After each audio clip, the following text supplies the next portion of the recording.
So hi children, good evening. I hope everyone is doing well. So yesterday's session was of mathematics. So today we'll be discussing some topics from physics. So this session is for physics. And the two topics we are going to discuss in this session are electromagnetic waves, electricity and magnetism. These are the two important areas of physics you have studied in your school already. So I have shared my screen and I think everyone can see it.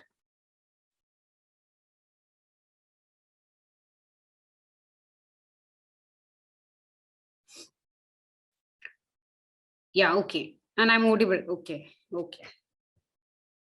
So let's start our session. Let's start with electromagnetic waves. So you all are aware of what is electromagnetic wave and which all waves are in it or what are its constituents.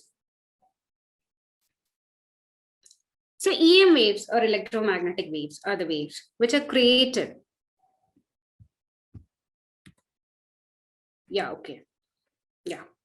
So EM waves or electromagnetic waves, you have studied it, are the waves that are being created as a result of the vibration between electric and the magnetic field.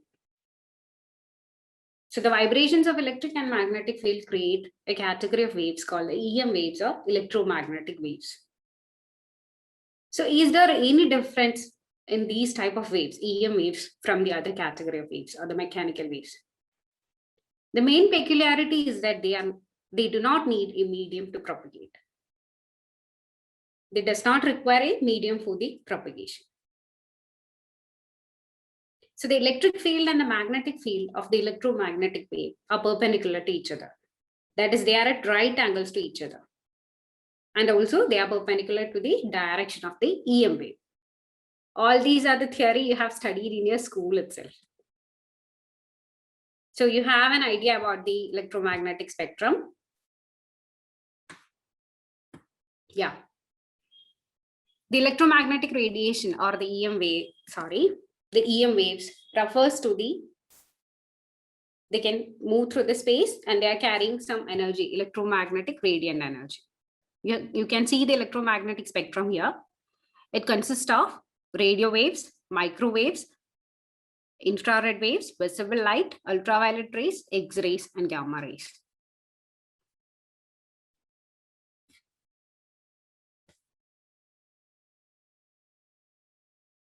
So how these waves behave? How they behave? So behavior of this EM wave or electromagnetic wave depends upon its frequency or wavelength. It's the wave's frequency and the wavelength in physics. So the thing is that these waves behavior is different, and the different behavior makes it suitable for the wide range of applications.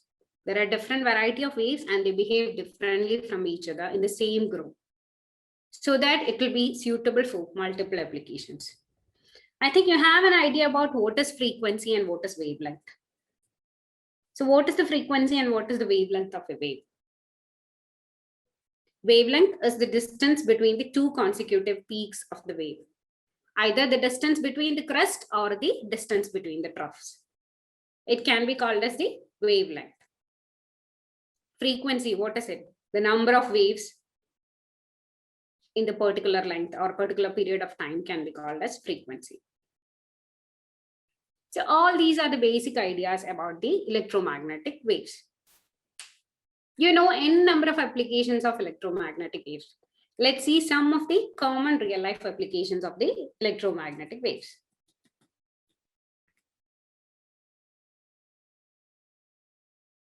So in real life, we know it constitutes of radio wave, microwave, infrared wave, visible light, and all. So radio waves, the wave which has wide range of applications used in the television, radio communication, AM, FM, mobile signals, in military as radar operations, in the radar for military, then speed guns, cameras, telemetry, everything is with the radio waves. In all these applications, we are using the radio waves. The next category is microwave. We know our microwave oven in our kitchen. Then this for the satellite communication, the wide range of applications are there for the waves. For infrared waves, we use this in heaters, cameras. So the medical applications, including the physiotherapy, all these are constituted by the infrared waves. UV radiation, we have the UV sterilizer. Then in the medical field, in food processing, our refrigerator uses this UV. In the aerosol sprayers, everywhere we use this UV radiation. X-ray and gamma ray, they are the most common.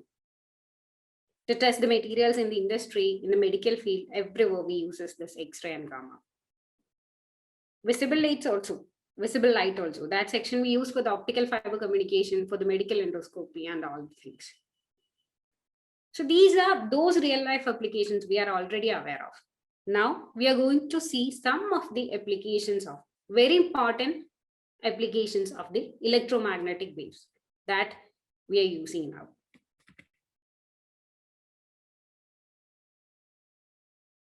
So EM waves in technology.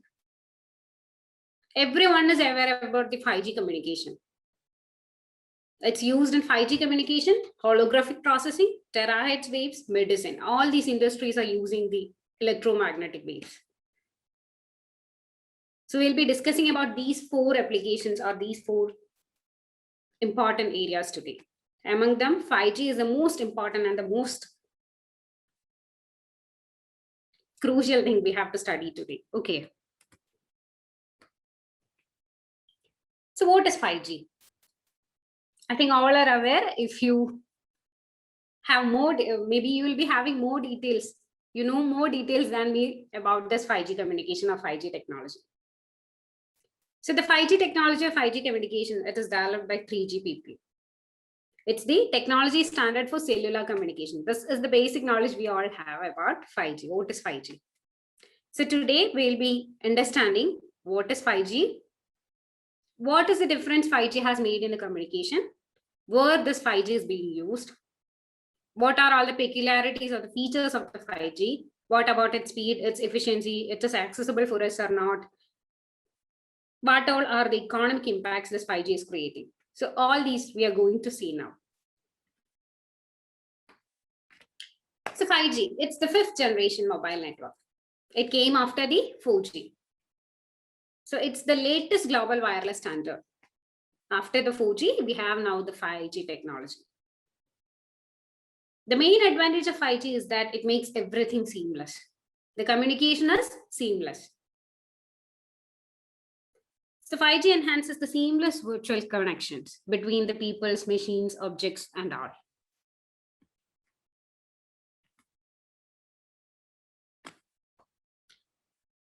You can see this is the history of the communication, the G technology. From 1G, 2G, 3G, 4G, it's now 5G. So let's have a look at it. So 1G, it was in 1980s, where we only have the capability to do the voice calls. The capacity was limited to perform voice calls only. After that, it came the 2G by 1990s and all. So during that time itself, we were having that GSM, GPRS edge advancements to some extent. In the 2000s, we have the smartphone with us. We have the video streaming, web browsing. The faster communication facilities came with this 3G. It was started with the 3G. Then there is 4G by the 2010. So the international mobile telecommunications by that 2010 or that time, they came with some of the requirements or some of the standards. So the 3G that met with all those standards by the IMT, it came as 4G. The 4G satisfies all the requirements that were set by the IMT, all the standards that were set by IMT. And now it's the 5G currently. So what is the difference between this 4G and 5G? Is there any significant advantages for 5G compared to that of 4G? 5G is much faster compared to the 4G. With lower requirements, it will work. It will support IoT devices and we can make n number of devices connected. And that too very fast. And the higher data transfer rate is there for 5G. So we'll be looking it into detail today. Yeah. So just a simple graph, it shows a steep increase here. So as of January 2021, many countries in the world, they have adopted this 5G technology. So many countries in the world have adopted this 5G technology. So what about our country? What about India? Is 5G existing in India? Or we have 5G? So the answer is 5G is not yet launched here. So we are now using only the 4G. We have mobile phones available with the 5G and all, but 5G is not yet launched in India. So by 2022, August 15, it is the 75th Independence Day of India, the Prime Minister will be launching 5G. And one more thing is that the auction of the spectrum has not yet happened. It is going to happen by the end of this year. But our country has made the testing and all. So in India, we have tested the Bharti Airtel and also the Reliance Jio, they have tested it. Bharti Airtel in Delhi, Gurgaon, and Reliance Jio, they have tested it in Bombay, and everything was successful.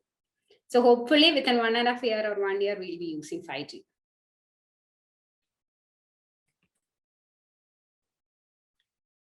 Now, the main point is, why 5G? We can tell why 5G is better than 4G. We have already discussed some points. It's faster. There is smoother or seamless transmission of data. We can transfer high amount of data. We can have faster downloads. N number of devices can be connected. So there are so many advantages compared to the 4G. 5G is giving us, or 5G is providing us N number of advantages. Faster and smoother transmission of data, higher amount of data transfer, faster download, N number of devices connectivity. All these are the highlights of 5G communication. All these are being provided by the 5G once it is launched.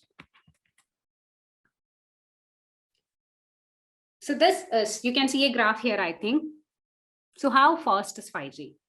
So it's 3.5G, 4G, 4G Lite, 4G LTE advanced and all, and it's 5G. You can see the range. It varies from 42.2 Mbps to up to 100, 150,000. It's 10,000 Mbps.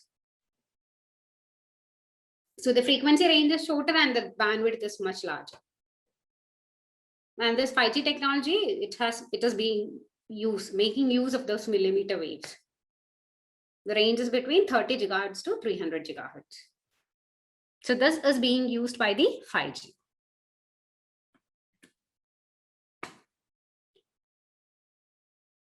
With the coming of 5G, whether business will get in benefit or whether any advancements will occur in the business field. There are main 3 important points. The first one is no network issues. Significantly faster connectivity, faster processing, faster data transfer. So network issues will be very less. That will benefit the business field also. So we'll get promising results without any delay. The next one is lower latency. So the latency concept, we'll be discussing it very detailed. Okay. So the lower latency. The delay will be very less. So the real-time viewing and there will not be any lag for the operations. So that also is a plus point. The next one is greater data capacity. So more devices it will be supporting, and also simultaneously huge amount of data transfer. This is because of the larger band of the spectrum. The spectrum band is comparatively very larger. So these are all the things that 5G is offering to us. Okay. So now the benefits of 5G in our daily life. Mainly I have focused on 3. The first one is elevated streaming experience. Second one is better coverage for smartphones. And third one is road safety. So everything is faster and there will not be any lag. We can enjoy unlimited data capacity with very short lags, or there will not be any lags. So the 5G can ensure us an excellent entertainment. And we can have uninterrupted streaming experience with this 5G. And the next one is best coverage or better coverage for the smartphones. There is no difficulty in getting connected when 5G is there. It can reach those areas where it was difficult for us to reach. So there is stronger connection and better communications can be possible with the 5G. And next is the most important part, that is the road safety. We know that the concept of self-driving cars, it was there for the past so many years. So these self-driving cars will soon become, soon be there in our roads. Even with the self-driving cars, the motorists can enjoy the better data processing between their the vehicles they are using and also the networks. With the coming of 5G, it can improve the safety and also the improve traffic management or communication between the network and their vehicles. So this self-driving cars can have a very great benefit of the development of 5G. So these are the three benefits. There are n number of benefits. These are the three things we can get a greater amount of benefit with the coming of 5G. We can have a greater benefit in these areas.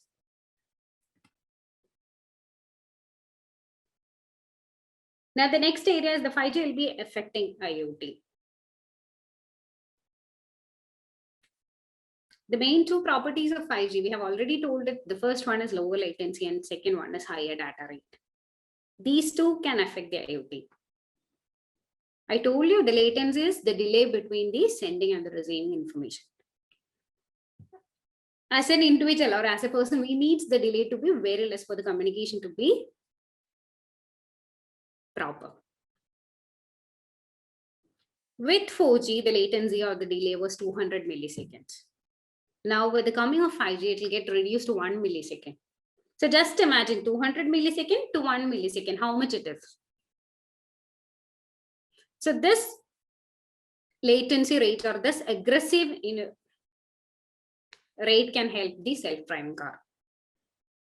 This much improvement in this latency rate can help the self-driving cars. This principle can be used for the self-driving cars.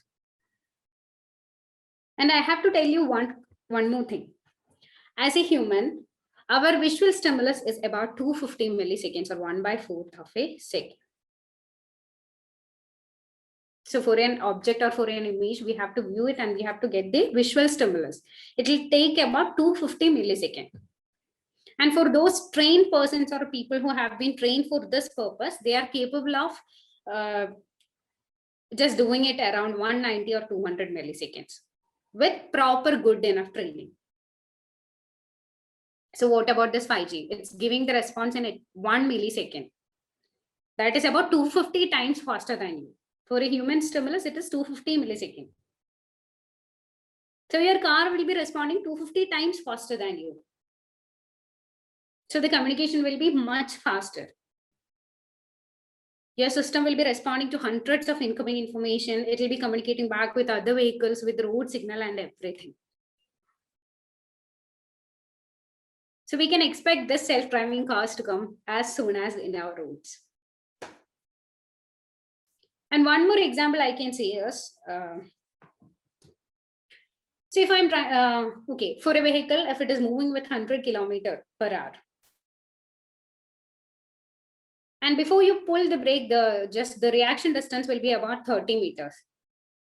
So if the reaction time has reduced to 1 millisecond, maybe within 3 centimeters, the brakes will work. So this is the drastic difference that is going to occur after the coming of 5G. So this latency will be most effectively used in these self-driving cars. The another property of 5G I have already mentioned, it's the higher rate of data transfer. So this can be used in the cloud-based services, especially for the enterprise-based services.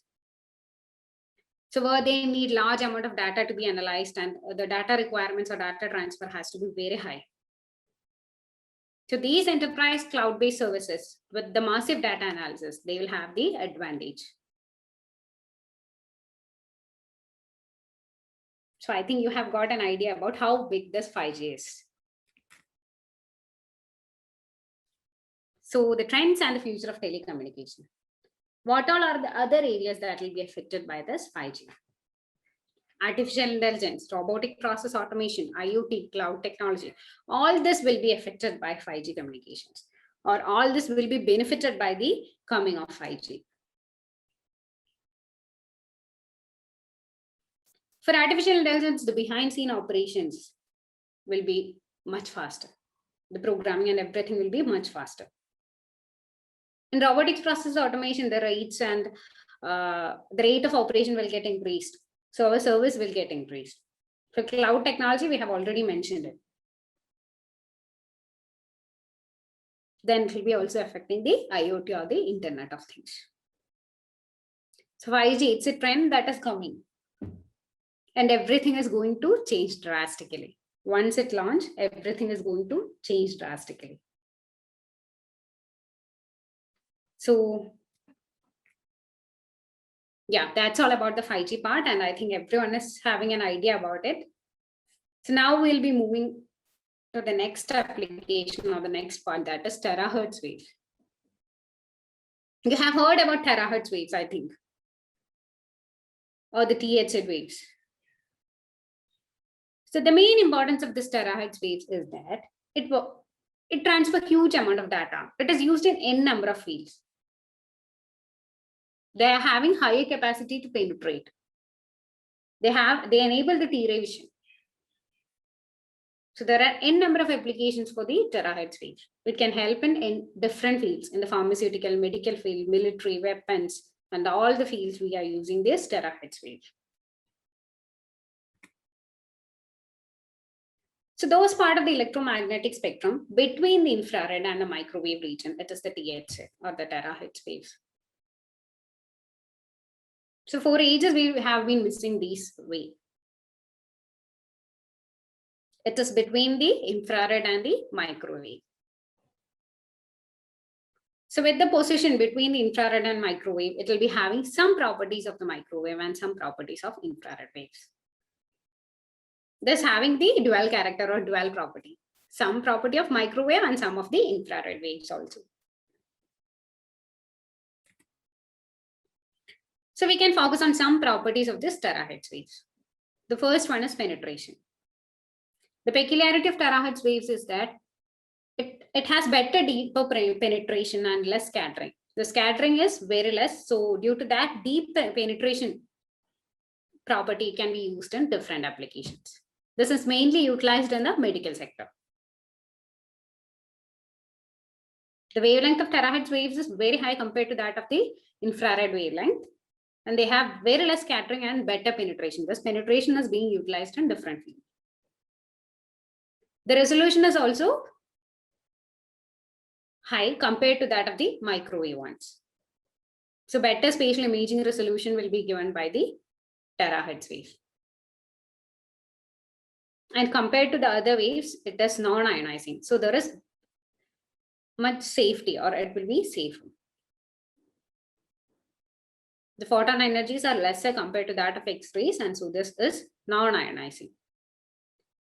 Now let's see the different applications of terahertz.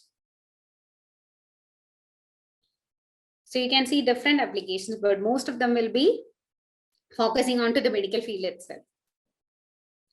The terahertz is used in bioimaging, medical diagnosis, communication, explosive detection, industrial inspection, security cameras.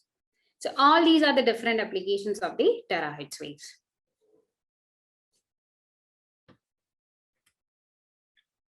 So we can see the applications one by one. The first one is medical imaging. We have studied, or we have looked into the property of the penetration. So it will be able to penetrate into those areas which have low water content. So that property can be used by the medical imaging techniques. And also it doesn't ionize. So this property is being used in the medical imaging. It is being used to have an analysis of the human body, its skins, vessels, joints, muscles, and all. It is mainly used for detecting the skin and the breast cancers at the early age. And also, let me tell you, if you're having a plaster or a band-aid or something with gypsum in your hands or something, we can look into its condition with the terahertz waves. It can have the capability of visualizing the current conditions in of the wounds or something under the gypsum or the band-aid layers. And also it can provide us the 3D imaging, mainly for tooth purposes or teeth 3D imaging. We are using this terahertz waves. Another application that it is used in the pharmaceutical industries to have the analysis of the tablet, the chemical structure, its internal, its dosages, and to have an analysis, correct analysis of the tablets in the field or the capsules. We are using this in the pharmaceutical industries. The next one is the security. So the terahertz can easily pass through the substances. So it can be used to uncover the concealed weapons or maybe some smuggling or something. We can easily find out what is inside it.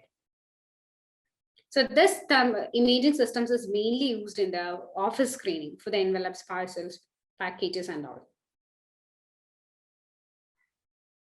And mainly used in the, maybe by the military sector and all. Yeah, military, I have already mentioned it in this slide. It's being used in the ground-based radio telescope, space-based remote learning and all. So from a distance itself, this terahertz waves can detect it. So it's very efficient to be used in the military purpose. And the range of communication is limited, but can be used to transfer a very huge amount of data. The range is limited to 10 meters, but they have a very huge data rate. It is 100 Gbps per second. And another application I can tell you of this terahertz waves is of the radio astronomy.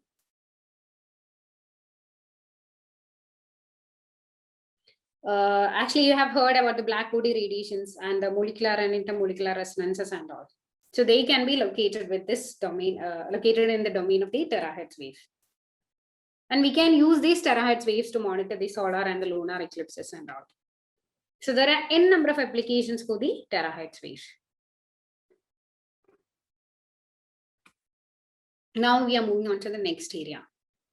It's the holographic image processing. You have heard about the concept of holograph.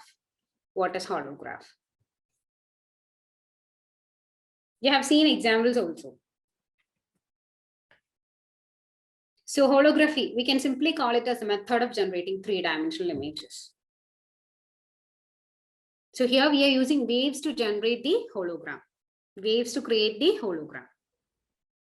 So here we are having two waves. So the hologram is made by the process of superimposing a second wavefront with the wavefront of our interest.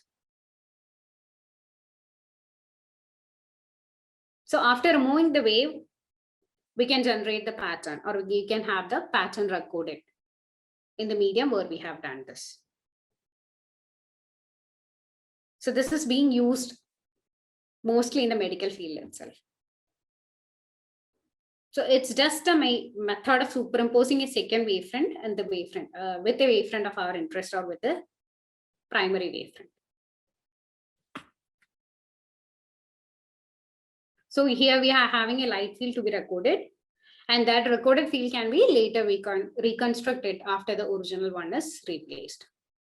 So with the absence of original objects, even in the absence of original objects, we can reconstruct this. That is the peculiarity of this holographic processing. Even with the absence of these fields, we can get them. Okay.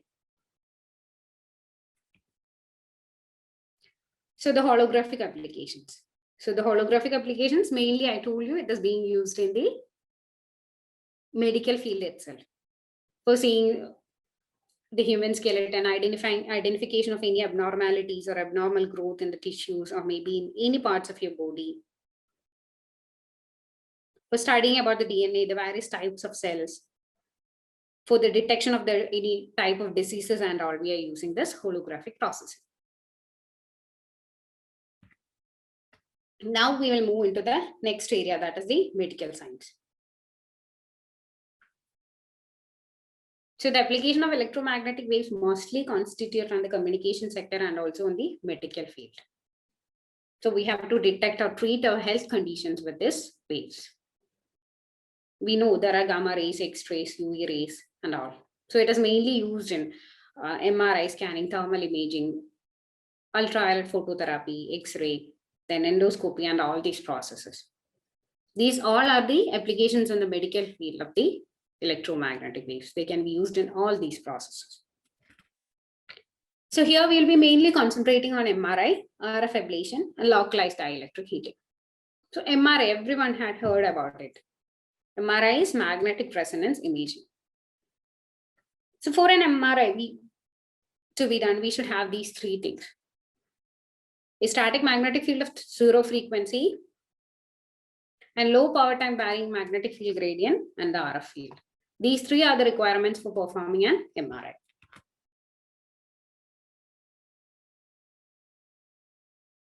The rays, they are non-ionizing and they are safer than X-ray. So you can take the images of your brains, hearts, and everything, and if there is any issue, you can detect it using this MRI scan. And one interesting fact is that in an year, about 16 million MRI scans are performed worldwide. So we can have an idea about how popular this is, how much this is being used. This application is being used. Approximately 60 million MRI scans a year. The next one is RF ablation. So this is mainly used in the two departments of medical science, oncology and cardiology. Oncology for the treatment of cardiac disorder and cardiology for the treatment of the cardiac disorder. Maybe if you are having any irregular rhythms of your heart, we can treat it. For that, the cardiology department uses RF ablation. Oncology, obviously for the tumor treatments. We'll be having an RF needle probe. We'll be inserting it into the infected place and we'll be increasing the temperature and we'll be destructing that tissue. So this is being used in the oncology and the cardiology department. So the next one is dielectric heating. Mostly used in the physiotherapy treatments. So the area will be, our area, the part of our body will be placed in these plates and will be providing a healing. We'll be heating up that to get the healing of the disease. Mostly used in pains and all, to relieve pain and all. So these are some applications in the medical field.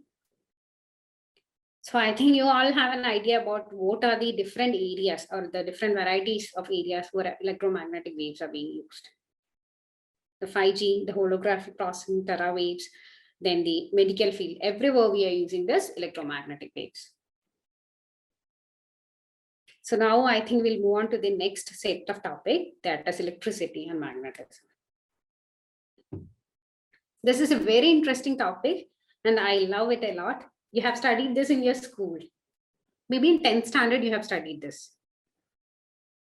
The electric motor, the electric generator, the experiments all with your magnets we used to collect from the ground and all. We used to do these experiments in our school. Maybe your teachers have practically shown you everything. So the next topic, the next important area of physics we are going to look is the electricity and the magnetism.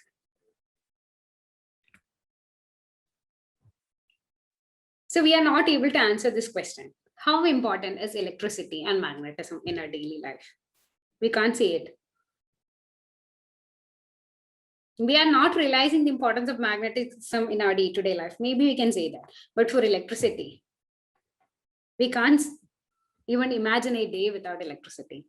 So you can't see how much important this electricity and magnetism concept is in our daily life. So what is electricity? We can say it's just the form of energy or it's the flow of energy. It involves the flow of electrons. What is magnetism concept?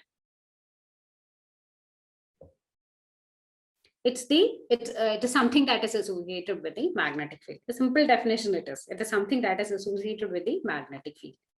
Or due to the motion of electric current, we can have the concept of magnetism.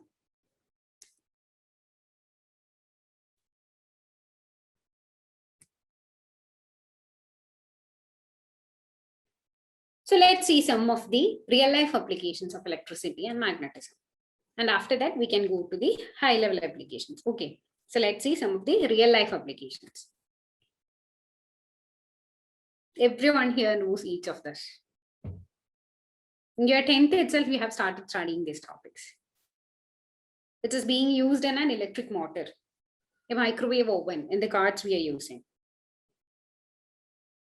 So the electric motor converts the electrical energy into the movement. So with the coil that with current, when current is passing through the coil, they will be generating the magnetic field. So the magnetic field will be producing a magnetic force, and it causes movement in the motor, or the motor will start spinning. For the oven, microwave oven, how it is working? It also works with the help of the magnetic force. There is a magnetron in the oven. With the cards, the magnetic strip inside the cards. These all are the small applications in our real life. Now we are moving to the concept of electromagnetism. What is electromagnetism? It's a branch of physics which deals with the concept of electricity and magnetism. A branch of physics that deals with electric current or fields and magnetic fields and their interaction on any substance or any matter. It's called the electromagnetism. There are multiple uses when these two concepts are combined, electricity and the magnetism. And we have the new branch that is electromagnetism. You know that we can produce a magnetic field by a moving electric current.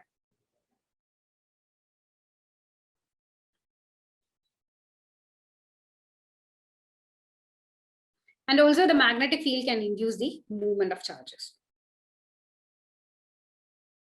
Before all this technological invention and all those, lightning, a simple example is lightning, where the electromagnetic radiation was in the form of light.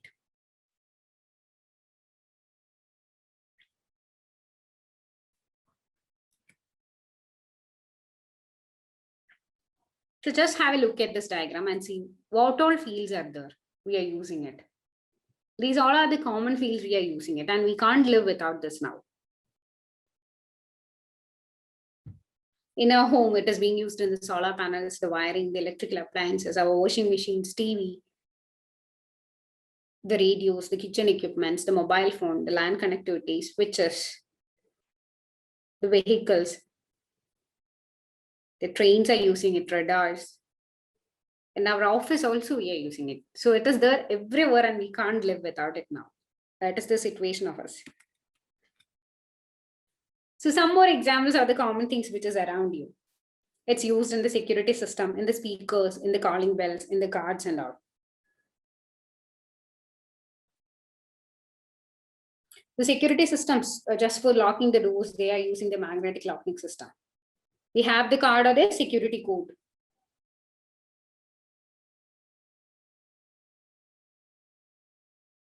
Then for the speakers, the loudspeakers, all the television, radio, stereo systems, all these are having the speakers.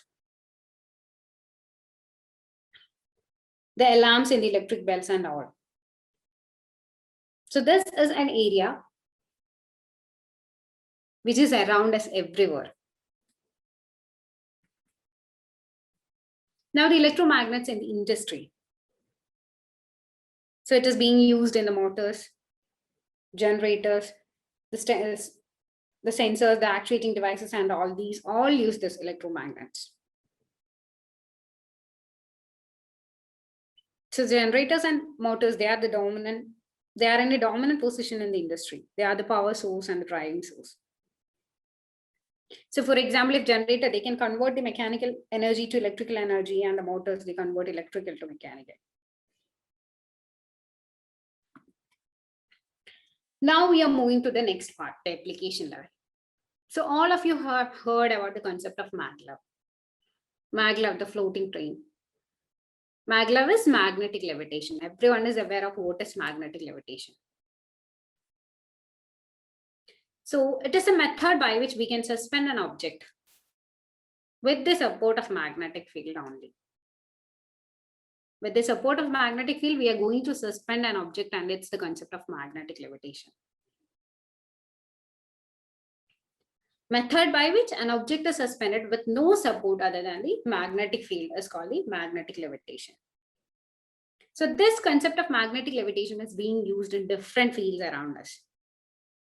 in the maglev trains, in the contactless melting, magnetic wearing, product display products. There are n number of applications that use this magnetic levitation concept. So what is actually magnetic levitation? Here we are having a vehicle. We can call it a vehicle or a train. Just an example is the maglev train. Maglev trains are the trains which are working with the concept of the magnetic levitation, in which we are freely suspending this train with the help of magnetic field. The vehicle can be suspended and it can be propelled. It's just being done across a guidance track or a pathway with the help of the magnet. The pathway is being made of magnets and we are suspending the vehicle above it, maybe the train above it. So here we are using a linear induction motor to propel or to keep the vehicle on the top of it. There are n number of advantages of using this maglev trains. We don't need the wheels. We don't need the rail and all.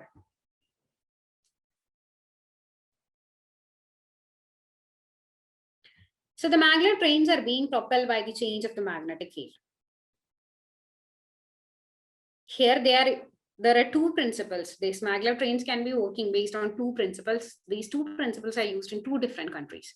The first one is electromagnetic suspension and the second one is electrodynamic suspension. And like our conventional trains, these maglev trains does not need an engine.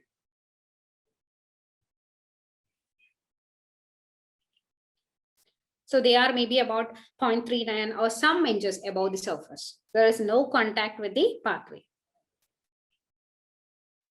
The two countries which mostly developed this maglev train or are the greatest developers of these maglev trains are Germany and Japan. The basic concept of the manufacturing is same, but they are using two different principles that I have already mentioned. That is electromagnetic suspension and electrodynamic suspension.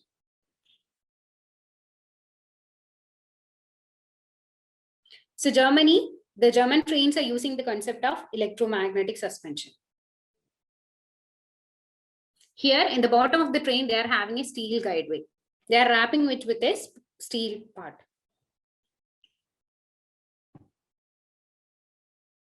So the guideway, it also has the magnet, and also in the under part of the train, they are also having magnet. So it keeps the train above the surface and it keeps moving. The electrodynamic suspension is being used in Japan. Here also the repelling force of the magnets is used. But the main difference in the electrodynamic suspension is that we need coolers in this section. So these conducting magnets needs to be cooled. So this system is much expensive. So we are mostly concentrating, most of them are working based on the electromagnetic suspension. And the most fastest is, I'll tell you the train's name, it is L0 series maglev, 374 miles per hour. And it is under testing. The countries which use this, Germany, Japan, and China, all are working on this maglev trains. So there are n number of advantages for this maglev trains. There is no physical contact, no loss, no issues.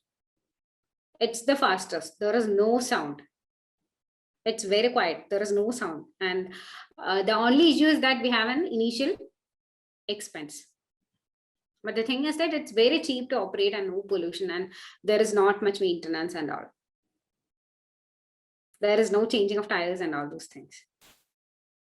So in near future, maybe we'll be traveling this type of trains and things. So we can move to the next application. Next application is in the medical field. The electricity and magnetism, or the electromagnetism, the next application is in the medical field. So you already have an idea about these topics. MRI, magnetic therapy, scanners, X-ray machine, dialysis machine. So this magnetic therapy or magnetic field therapy, just we are using different kinds of magnets on our body to improve our overall health. Mainly used in countries outside India. Okay. So all these techniques are used in the medical field, or all these are the applications in the medical field. Then the other applications mostly related to electricity, it can have the wound healing for the electrical stimulation with the signals, bond healing, brain stimulation, and also for the diagnostic purposes, we can use this electric field. And one more application I wish to tell is that of electromagnets linked to that of robotics. They link medicine to the robotics. We know that this electromagnets make us possible to use these robots in the industrial purposes. So we are now closely linking this to the medicine. This robotics can be used as a tool for a surgeon. For example, if some piece of metal has been in some patient's eye, and we can use a robot, an electromagnet with the help of a robot, and he can easily pull it out from the patient's eye. So it is being used in different surgeries and all, with the help of electromagnetism with robotics combined together, used in many different surgeries and all. And also this concept is being used to find or to have the swallowed pins. Maybe some children and are swallowing some materials, and we are going to get those materials using these concepts. And the electrical stimulation, it can be used to restore your muscular functionality for those patients who have the spinal injury and all. So these are being used in multiple fields in the medical science. So the next is communication. How important electricity and magnetism is for the communication. So we have seen communication now. Already we know what communication is. So from my source to receiver, the process of transmitting information is the communication. We have the electromagnetic waves for the communication. For transferring energies over long distance, short distance, and all, we use this. From the cell phone to the radar communication, NFC to the satellite communication, everywhere there is electricity and magnetism. So it is affecting almost all the areas in our day-to-day life, and there are n number of applications, and there are so many things that are developing. So that's the end of the session, and I think all of you have an idea about what I was telling. So if you have any doubts or any suggestions or anything to discuss, you can just post it in the chat box. Okay, thank you all.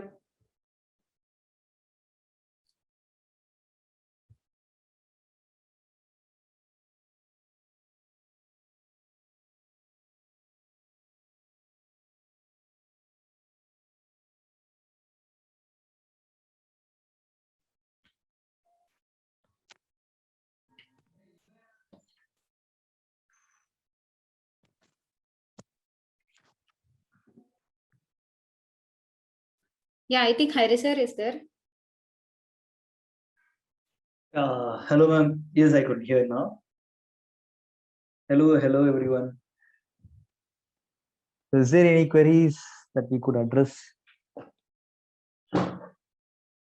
Actually, everyone is asking about EEEE. Okay.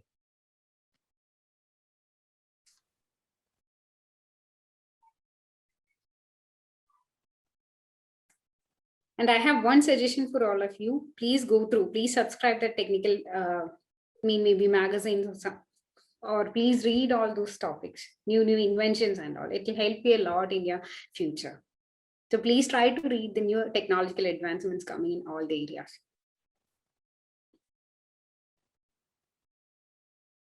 Okay, I'm just putting down my mail ID. If you're having any doubts, you can just mail it to me. Okay. Yeah, and I'll also share the link of our website so that people can access the videos of recordings, and it will be available probably by tomorrow or day after tomorrow. So this video will be available in the foundation program website, so you can go and access it. Okay. There is a question like, do Amrita have object-oriented programming languages like Python, Julia as subject in CSE and DLC? Of course, Python is something like a basic thing. Like every CSE and CSE related subjects and degrees will definitely have the Python programming.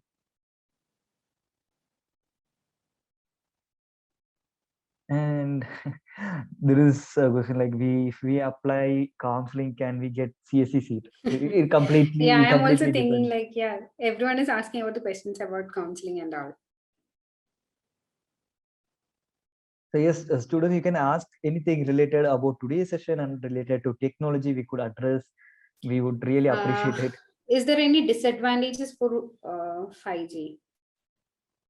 Okay. Yeah, there are limitations as every technology is there. The initial cost will be very high. So once set to get set up, the initial cost will be very high. And the upload speed and download speed, everything gonna match. It will take some time. And for the rural friend and all, it will take some time. That's all. And if you are concerned about like nature or environment, and then I would really say that, take for example, in Netherlands, there was an news that came up like maybe hundreds of birds died due to 5G technology. So that was a fake news, and they have proved it. It was a hoax, and yeah, such kind of negative things and negative plots about 5G technology or any kind of future technology will be popping up. Every technology has its demerits and merits. So it depends on what exactly it is going to take, and is it worth of giving those demerits. So in that perspective, I would really say that we don't have, as of now, we don't have any kind of solid proof or a solid statement or solid research work regarding about the demerits that 5G may have in our environment and in our nature. According to my knowledge, 5G will be launched in 2022. The spectrum auction is not yet done. It will be by the end of this year, and by maybe August 15th of 2022, it will be launched. This is a question from Aishwarya. She is asking, like, is math in computer science engineering tough? If someone is who's not good at maths, will the syllabus be too heavy for them? Not at all. To be frank, I was myself is a good example for that, because I did not have a good score in my 12th grade, and even in my JE grade, and even in my AEEE exam grade mark. And then I ended up in a very tough situation in first semester, of course, because in first semester you all will be taught about maths, physics, the general math, the general physics, and also enough math knowledge which would be required for the next 3 years. So of course, in that period, like in the first and second semester itself, you put just maximum effort and you just put maximum enough of time and learn your weakness subject. It's not only about math or chemistry or physics, whatever subject may be, you just put your enough time and hard work. So Amrita has a great faculties for math subject as well as for physics, specifically, to be specifically. So I think they would really help you out with not only the class, even outside the class, even they could take their extra time to teach you. So that's how good faculties are there in Amrita. And someone is asking about maglev trains in India. It's not yet there in India. Some countries, maybe China, Japan, all are having this, and we are working on it. Maybe in near future, we'll be having this. There is a question like, is Python enough for a subject? To be frank, Python is one good subject or a good language to learn AI techniques and AI methodologies. But of course, Python is not only the AI programming language. There are tons and tons of languages like Julia, even C++ can be used to build AI applications. And of course, there are many other programming languages like R and Python, R, and etc. I just could not recall as of now. So of course, but the bottom line is Python is a good good programming language for AIs, but it's not only the good subject. I mean the good topic. And someone is asking, is 5G the last? No, not at all. Like not I yet. could, Yeah. Because there have been researchers for even 7G. Like I have read in a research it's paper. In the starting stage. Yes, of course. So technology is something like it's never ending. So, and also these the waves and 5G communication, 6G, 7G, it's keep on going to be improved in a one way or another. And we can tell, there are someone is telling like there are phones available with 5G. Yeah, I know there are Samsung phones. Then yeah, Samsung phones, Oppo, iPhone, I think they are all with 5G. Again, Alex, I've asked that I have some experience in Python. So for competitive programming, should I continue in that or learn C or C++? To be frank, you should learn C or C++ because C and C++ are the bottom language. To be frank, like they're the mother of programming languages. So it is better always to better have a good knowledge in C and C++. It's completely about OOP, like object-oriented programming concepts. So C++ is the mother of OOPs. So like at the end, the Python is actually derived and constructed from C++ only. So whatever the future languages people are going to come up with, it definitely going to have the backend, or somehow it is going to be derived from C or C++. So it's always good to learn C and C++. And for the one who has asked, 5G is the last, is 5G the last? There is 6G, and there are experiments being done in China regarding that.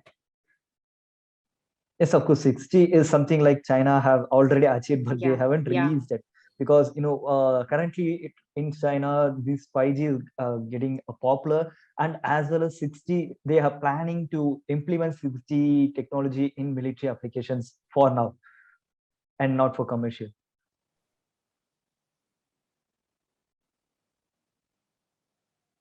Okay, any other questions? Which branch is closely related to space exploration and astronomy? Okay, physics and aerospace, I think so. Suddenly I couldn't come up with any other thing. Actually, it's not based on the branch you select. It's based on the area you choose in that branch. That may lead you to, or the path or the way you can find to reach into your goal. Because like even in space exploratory, or if you want to build any kind of spacecraft, you need to have enough CAD knowledge. If you are opting for mechanical engineering, then that's good example. Or take for example, electrical and electronics are definitely going to play important role in aerospace engineering. Sorry, I mean in the space technology and space explorations. And also physics is the baseline, and also maths. Math and physics is like everywhere. It is going to be everywhere. What is this 2G, 4G, 5G? It is actually, ma'am, yeah, you could answer. So we have completed the class with 5G. Okay, one more thing I'll once more stress is, just be aware of what is happening around you. So please go and search for all the things you are not aware. Okay. So what I could say. So the networks 5G or 2G or 4G, it's for the communication. It's the cellular network communication. And to be so simple, like the name suggests, suggestion itself, like 2G yeah, second generation, third is 3 means third generation, 4 means fourth generation, and it's going to be keep on improving. So it completely depends on the frequency level and the bandwidth level, and also it has a great influence in latency. So I happen to notice there was a question like, what is exactly the latencies? Latency means like if the data packets, every towers and every satellites and every whatever the antennas available, these all devices receive the data packets, and they modify it, they amplify it, and supply to your mobile phone or any kind of electronic devices. So the latency is the time duration that takes to progress or process these data packets, like one by one. So the speed on the time taken is what we call the what the term latency means exactly. So if you want to explore more about it, you can always Google it up. And so all these 2G, 3G, 4G, 5G, 6G, these all are improvement in latency levels, frequency levels, and also with the bandwidth. Yeah, one more thing. Yeah. Someone has asked, how does a maglev train stop? I just told it's working, but I have never included that how it stops in the slide. So, so like every system, it will be having a braking system. So for the deceleration, mostly the used technology is regenerative braking. So if that technology is not available in our automobiles, we have the disc brake and aerodynamic brakes. So that is being used in the maglev trains. Mostly it works by the regenerative braking. If it is not working, we have the same disc brake or the aerodynamic brakes used in our vehicle. We are using it to stop the maglev train.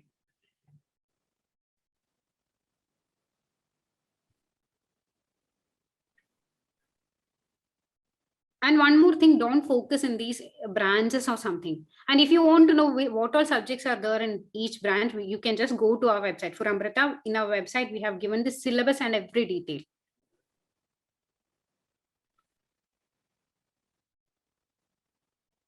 So So Yeah, you I'll- from there, you can get the electives and all.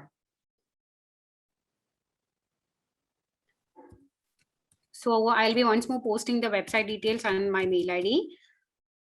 If you have any doubts, you can contact us. Okay. there is a question like, can maglev train travel in air? So not at all. Like as of now, or to my knowledge, it can't. Like the magnetic, it actually works with the technology called magnetic leviation, right? So leviation is something, there is like not a whole sum of gap between the floor or the surface and the train or object, but it is kind of a small minute of gap, I should say, really. So it is like cushion, like it just like acts like a cushion between the surface and the object. So leviation is that. So leviation is not something like we can fly around like the plane or a drone, something like that. And one more thing, please don't forget to fill your attendance in the attendance form we have uploaded. Yeah, this Q&A session will be also there in the video we are uploading. Okay. And also, please don't forget to give your attendance.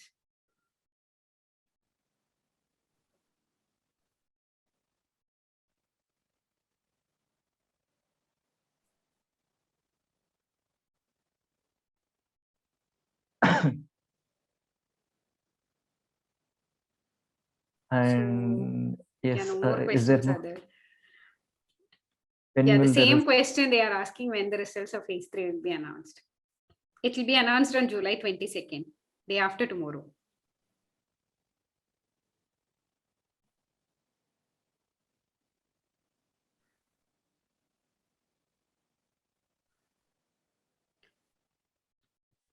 Yeah, so I Okay. think this session was effective. So you have got some idea about some of the technologies.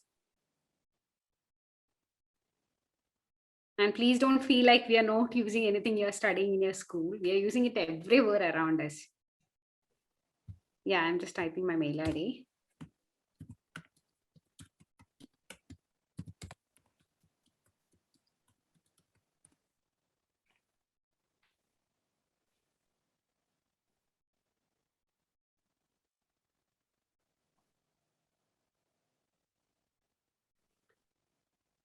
So I think now we can end up the session.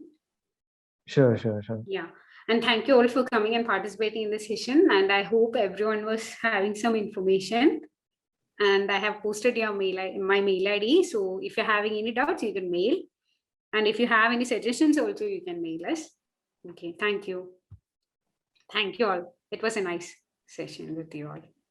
Thank You you. all Thank are really interactive. Okay. Thank you all. Thank you. Sure. Kindly again do attend in tomorrow's session, and it is also going to be about the physics topic. And we hope we can expect the same number of energy, strength, as well as the number of students attending the session for tomorrow's session also. And once again, we have shared the attendance form link as well as the mail address. You can mail us, and also don't forget to complete the attendance form. Sure. Thank you. That's all. Thank you. Thank you so much. Thank you. Thank you. Bye.